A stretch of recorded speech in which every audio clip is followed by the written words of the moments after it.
Hi, it's Margaret, and today I thought I would just do a very quick video giving you a little bit of an update on the apple trees. I'm going to be picking some apples as well, and showing you how those bags that I got, the mesh bags that I put on the apples earlier in the season, how they worked out. So I have 3 apple trees in my mini orchard. I have this one here, which is a Jonathan. This one is the one that has produced the most for me over the years, and I've been getting really good harvests from it every other year approximately for the last few years. So it's done really well.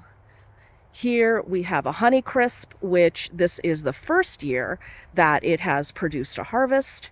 And last but not least is a Granny Smith, which has given me a harvest a few times over the years, but most of the time it's a few very small apples, and this year it actually produced quite a few more apples than normal, and they are actually a really good size compared to normal.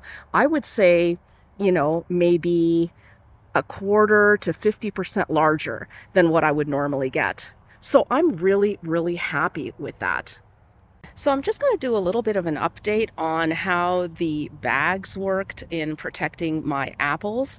One of the first things I notice about the bags is that earlier on in the season, when I first put them on, they were brand new and they were a green color, and they really blended in well with the tree. You couldn't really tell that much that there were bags on them, especially from a distance.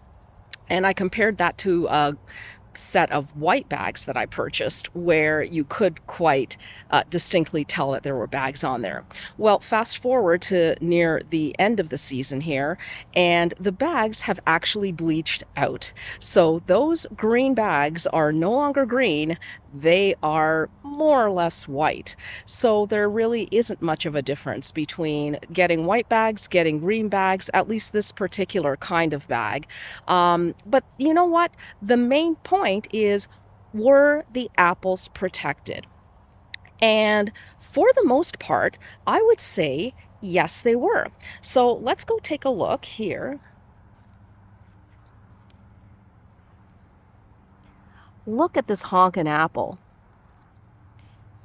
It is, whoa, it's a beauty. And I think that is just the sign that, whoops, I need to get these picked. If I zoom in, what I can see already is that there is a little bit of damage on some of these. So if I go in here, you can kind of see that there's some damage there. Look at this one here. Look at that one.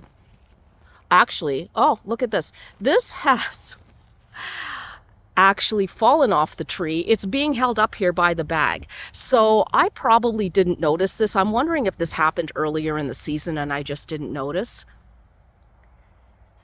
I did see another one here that had a little bit more damage. Oh, here, right here. There. That's not good. So I'm not sure what happened here, whether perhaps something was already in there or had laid an egg in there or something like that before I bagged the apples. I'm not sure, but that one definitely does not look the best. However, most of the other ones look really, really good. Really good, and a beautiful size too. So other than the color of the fruit, you can also tell when it's ripe basically by how easily it comes off the tree. It should come off the tree really easily. You shouldn't have to tug or pull or anything like that, and certainly not cut. So this one, for example, there's a couple of things you can do. You can twist it, and if it comes off easily like that, then it's ready. But actually my preferred method isn't twisting, but it's kind of like you take it and you turn it upside down like that, and boom, comes right off. This guy is perfectly ripe, ready to pick. So I am going to get picking, and I will show you what kind of harvest I get. So far I have picked these guys here. I still have probably the equivalent on the tree to pick, and this is what I've noticed. Number one, the size of the apples is great. I mean, look at this thing. It's huge. gorgeous. The other thing that I noticed is that I'm getting some kind of strange greenish marks like this. And a neighbor of mine also got those, and it's pretty unusual, I think. I don't think I've ever seen that on apples before. And my impression is that this may be due to all the rain we've had. It may have caused this because really that's the main difference, I think, between this year's harvest and the harvests in the years past. We have not had a season as wet and rainy as this year for as long as I can remember. So now I'm just going to test out the Granny Smith. And of course, that one is a little bit more difficult to tell when it's ripe because it does tend to stay green. Although this one you can see has a little bit of a pinkish blush. So maybe it is ready to pick. Oh, and it is. I'm going to have some delicious Granny Smith apples. These are actually one of my favorites. So I picked all of the Granny Smith. I just put them here. I'm going to take the bags off of them now. And here are, I mean, some of them are an awesome size. So look at this one here. This one is perfect. A perfect size. I love it. Now, one interesting thing I did see was there were 3 apples, these 3 here, that I did not cover. I missed them somehow. They're not as big as the other ones, but one interesting thing is that they don't seem to have much damage at all. I mean, there's a little plum curculio bit here, but plum curculio isn't really an issue with apples because the apple flesh is way too dense. And so they do not have an opportunity to really inflict any type of damage. You just cut that little bit off and you're good to go. So I'm really surprised actually by this because I've noticed that some of the apples that are in the bags from the other varieties, even they had a bit of damage in some cases. So these guys were not covered.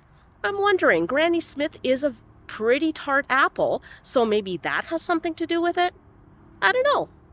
And here are the Honeycrisp, and there's a few here that are really malformed. These are just going to be tossed. But here we have the good, quote unquote, harvest. And look at the size of this. Isn't this gorgeous? This is huge. It's more than a handful. Love it. And here we are, the entire haul. So the box in the middle is about 10 kilos, which is about 20 pounds. I would say that the Granny Smiths on this side, more or less 5 kilos or so. So around 10 pounds. And here a little bit less for the Honeycrisp. So probably in the neighborhood of around, I don't know, maybe 7 pounds or so, so 3.5 kilos. But that's not bad at all. So these are going to go in my cold cellar, which isn't very cold yet, but it is cool-ish. And I am going to be at the Fling. Used to be called the Garden Bloggers Fling. Now it's just called the Fling. And I'm going to be there in a few days. So when I get back, I will put a few of these. Well, some of these are going to go in the fridge right now. I'll put a few more in the fridge, but then everything else is going to be dehydrated, which is actually one of my favorite ways of eating apples. Thank you so much for joining me today on this apple picking video, and we will see you next time. Bye.